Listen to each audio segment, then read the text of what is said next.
Hey, what's going on YouTube? Welcome back to Wicked Quail and Pork Homestead. I need to start working in the kitchen more. I want to do once a week, meal prepping, lunch prepping, snack prepping, because we're working a lot outside, and what is happening is we are ignoring the fact that we're hungry because there's nothing easy to eat and we have so much to get done, which makes for really cranky adults. So we're going to start with cookies. One thing I want to start doing is I used to keep a salad bar. I have a plastic container with all these little inserts. And I used to keep a fresh salad bar in the fridge all the time. So we're going to cut up the stuff for that.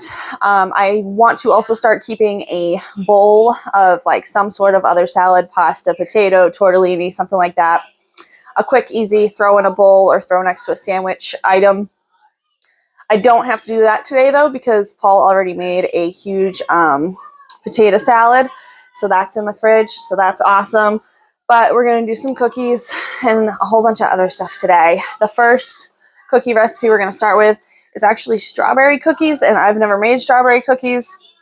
But I asked all three. I asked both kids and Paul, what do you want this week? And Stevie Ren said strawberry cookies. So I had to look up a recipe and see what I could find. I did forget to purchase like any sort of baking oil at all. Moving into a new house, I'm not like super organized yet with my bulk ingredients or anything like that. So one of the biggest things is that I keep forgetting the stuff that I need. I really need to take the time to go through the cupboards, make a list, and figure it all out. So I don't have any oil on hand. That might mess up my day a little bit, but I do have some applesauce cups, and you can use applesauce usually in place of vegetable oil or canola oil in a baking recipe. So we'll start with strawberry cookies, and we will get to work. So I'm going to leave this cookie recipe in the description. You guys can find it there. It was fairly simple, and they did come out good. I was concerned for a few things, like this lemon juice. It did ask for like 2 tablespoons of lemon juice. I think I only did like a 1.5 tablespoons, and going forward I would do 2 because it wasn't a overly dominant flavor in the cookies. Now that's the applesauce that I used. Now one of those little cups of applesauce from the store is basically a half a cup of applesauce, and that's what the recipe called for. So that works out perfectly if you have those on hand. And my kids like them, so usually I have them on hand. If it's not apple season, we aren't making fresh applesauce. The other thing, so these are the old jars that my great-grandmother had. They came with the house. I always loved them growing up, loved looking at them. They always sat right on the counter, right where they are now. So we cleaned them up and we started using them because they're really cute. They're really rustic. I really enjoy having them. I have one filled with flour, you can see there. The other thing I wanted to mention about this recipe is that it looked really wet, and you guys will see that when I go ahead and put it on the cookie sheets. It was like a really, really wet cookie dough. And I was a little concerned because the instructions didn't say anything about like freezing it first. Some cookies you want to freeze or put in the fridge first and chill. There's nothing like that on this, but it did turn out perfectly fine, and they were super fluffy. These cookies were a lot like a cake consistency, which I guess would make sense with the wetter dough, but they were really good.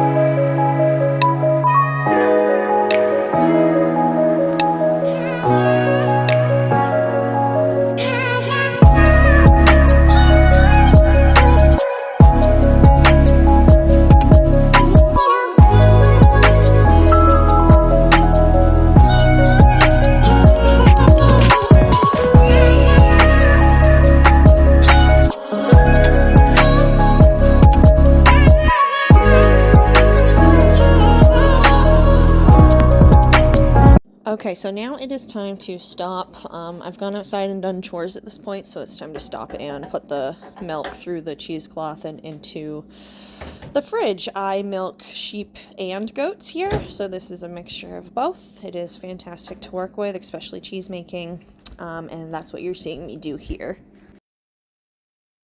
So the strawberry cookies are mixed up. They're on the pan. I'm waiting for the oven to preheat because I forgot to turn that on.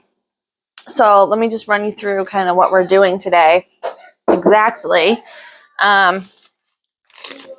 Today the goal is to get 3 types of cookies done. We're going to do the strawberry, the peanut butter, and the chocolate chip. I need to get a batch of bagels done. We eat a lot of bagels here. I make homemade bagels every week. I need to get those done. I need to get salad prep done. That's what I was talking about, the salad bar in the fridge. I need to cut up some melons that we bought that really need to be cut up and put in the fridge so they can be eaten. And I need to do some cheese and some yogurt making. I have not done that in forever, and I'm so excited to finally need to do it again. I have about a gallon and a half in there, so I'm going to make like 3/4 of a gallon into yogurt, and then that's going to go into yogurt cheese, and I'll have to show you guys that in a later video. And the other 3/4 of a gallon, I'm bouncing back and forth, but I think I'm going to throw together some mozzarella. I haven't done it in a while, so hopefully it comes out all right. We'll see what happens. We're gonna go ahead and get started on the bagels. This is like the best bagel recipe ever. I will leave that also linked below. But I wanted to talk about, you see me dumping in warm water there. I want to talk about yeast storage, okay?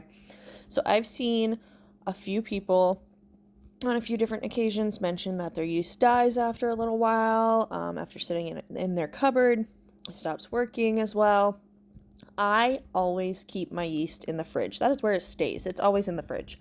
And I take it out, and then I use it, and then I put it back in the fridge.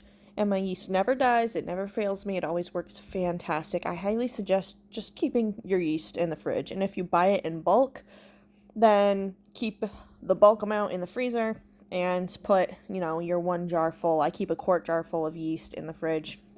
And I actually go through that pretty quickly, a month and a half. I'll be through a full quart of yeast.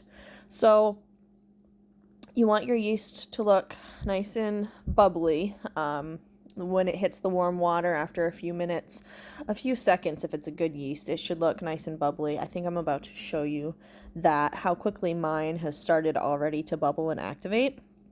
And that's because it's kept at a cold temperature, so when it hits that warm temperature, boom, it starts working and doing its job.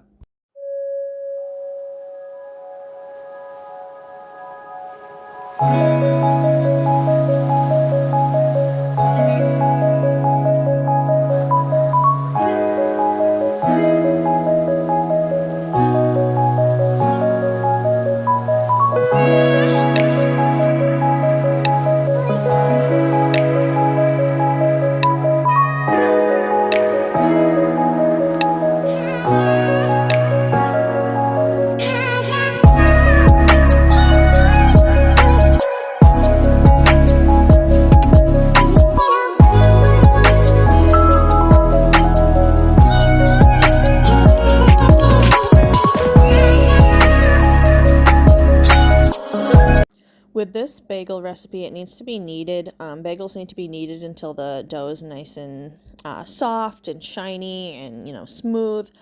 You can accomplish this in your mixer. It does take a while, but I find it easier to do with my hands. So this is how the strawberry cookies came out. And as you can see, they did just fine. They look great. Like I said, they're like a cake-like consistency, but they did have good flavor, and the kids did really enjoy them. One of the other things I do on meal prep days, I cut up any fruit that needs to be cut up. So that was a cantaloupe. And then here's some smoked chicken. I smoke a whole bunch of chicken at a time, and then I shred it up with my hands, and it's going to go into those pint containers that I just showed you, and it's going to go in the freezer. One container will go in the fridge, the others will go in the freezer. These will be used for sandwiches, salads, stir fries, any dinner that I want to use them in. Either way, I have cooked chicken ready to go, and that's just a fantastic thing to have if you're a busy family, a homesteading family that needs some quick protein access. I will admit right now, oftentimes our chicken is store-bought because one, local chicken is really expensive and we are in our early 20s with 2 children remodeling a really old house. So, the budget is tight, and two, we just haven't got around to raising extra roosters or anything like that, raising meat birds. It's just not something that we want to do right now while we get everybody else that's more important settled in and all of the other things that we care about, like the gardens and whatnot. So oftentimes I buy chicken that's on sale. Chicken's on sale in my area almost every single week for under $2 a pound. So we always have a bunch in the freezer. We smoke a whole bunch on our big smoker outside every weekend. Shred it, put it in these containers, and it's just great.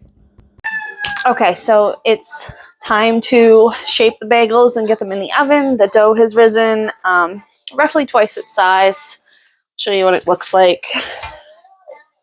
It's nice and poofy. So I'll explain to you what I'm gonna do, and then I'll show it to you through a time lapse. So I'm gonna take that dough and I'm going to put it into a ball, form it into a ball. And then, so this recipe makes 8 bagels, depending on what size you want them. I usually make 8 large bagels. Sometimes I make 16 small bagels, which I actually might do this time because Paul's always saying how he kind of likes the smaller bagels better because they can go with like a breakfast as a side. So do it however you want to, but basically the recipe makes 8 large bagels, and you can split that up however you'd like. So form it into a ball, cut the ball in half, form those 2 pieces into a ball, and then cut those in 4. And there's your 8 bagels. And then you'll see how I shape the bagels. And then we're going to put them in a pot of boiling water. That pot of boiling water has like 3 tablespoons of sugar in it. That helps get the chewiness on the outside. You can also use maple syrup for that. And it's going to do that for 2 minutes on each side.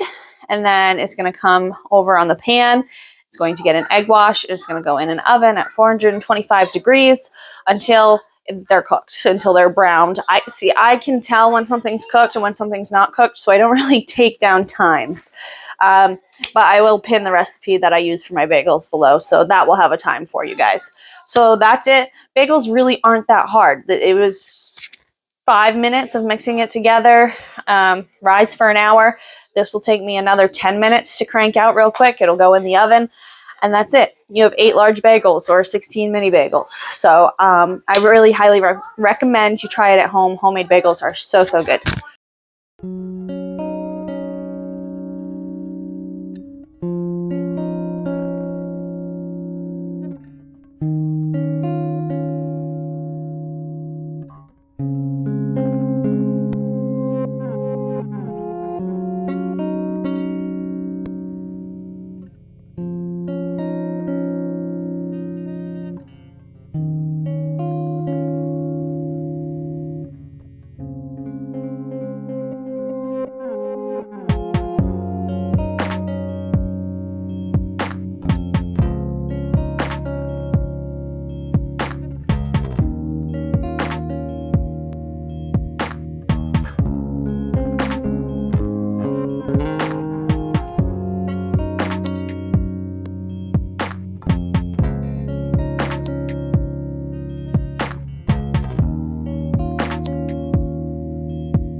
We have a plate full of cookies, peanut butter cookies, strawberry cookies. We have a plate full of bagels. We have 16. Well, actually, we have 12 now because Kingston ate 2, Steven ate 1, and I ate 1. That's how quickly we moved through those bagels. So we have 12 bagels on a plate. We have a plate full of cookies. We have cut up melon in the fridge. I have been skipping out to do like stuff outside on occasion. Plus, I have a rabbit that I think is going to have babies soon. So I keep going outside. So it's taking me a little longer today to do these things than usual. But next, I really need to get this milk processed because it has been in the fridge for a little while. I wasn't really sure what to do with all of it because I don't have any rennet or anything like that on hand yet. I stopped making cheese a while ago when we got rid of our cow. So I just ordered new rennet in today, and hopefully it'll be here by the time the next time I have a gallon and a half to process up. But I was going through the stuff in my freezer that I did have from cheese processing and all of that. And I still have some sour cream culture on hand. So I was reading it, and it says heat 1 quart of pasteurized light cream or half and half. So I'm thinking there's no reason I shouldn't be able to use a quart of raw goat and sheep milk to make sour cream if I can use light cream or half and half. So we're gonna try it and see if it works. The stuff's pretty thick. Like it should work. So we're going to make a quart of sour cream. So it's pretty simple. Heat it to 86 degrees Fahrenheit. Pour into a thermos-like container or Yogotherm. Add 1 packet. Let rehydrate for 2 minutes. Then stir to dissolve. Cover and let sit at 72 degrees Fahrenheit for 12 to 24 hours or until thickened. I think that, and it says for thicker sour cream, you can add a 1/4 cup of dry milk, which I might have on hand, so I might do that. I don't know. We'll try it the first time and see how thick it comes out. I think this house stays close enough to that temperature. It might be a little cooler at night, but I think it'll work. We're gonna wing it. So this is kind of like how I operate in my kitchen. I follow rules and recipes, but not really. I'm always looking for the more simple way to do something. So I have a bunch of these still in here. There's literally just a ton of packets still in here. So, and it looks like I usually used to use only 1 at a time, which would make sense. A pint of sour cream is a lot. So I'm going to go ahead and give this a try and see how it works. And I'll bring you guys back tomorrow after I show you how to start it. I'll bring you guys back tomorrow and we'll see what it looks like, and that's how we'll end the video. Before we go, I wanted to show you what I use for a salad bar, and I found this either on Walmart.com or Amazon. I can't remember which one. I'll see if I can find it again. This container keeps vegetables so like fresh. Like a week later, these vegetables were all still good in this container. So I always put a protein or 2 proteins in here. Usually I don't put cheese in there. Usually I put a second protein or more vegetables, but we're a little low on stock this week. So I just kind of threw some Parmesan cheese in there. And then you have all of your vegetables, the red onions, mushrooms, tomatoes, cucumbers. So it just makes it so easy to build a salad. You know, salads kind of seem like a pain in the butt because you have to cut everything up and then you end up not eating a salad, and you really should. So you pull this out, you pull the lettuce out, you throw whatever you want in a bowl. And that's how it works. It's so simple. If you guys like salads, I highly recommend getting one of these and putting it in your fridge. Okay, so it is the next day, and I had to move the sour cream jar out onto the porch because it's always like 15 to 20 degrees less in the house than it is outside because the house is completely shaded and there's a breeze that comes through 24/7, which is really great, but it makes it hard for stuff like this. So the house is probably only like 68 degrees right now. Maybe even only like 65. Outside, however, is like 80 degrees. So this morning I put it outside because it didn't look like it was doing anything inside. See if I can get it the best angle here. And it definitely looks like, see, lack of movement in the air. Takes a minute. Definitely looks like it's working. So thank you guys for stopping in and hanging out in the kitchen with me. I'm going to try to do this once a week with you guys, and I will see you next time. Happy homesteading.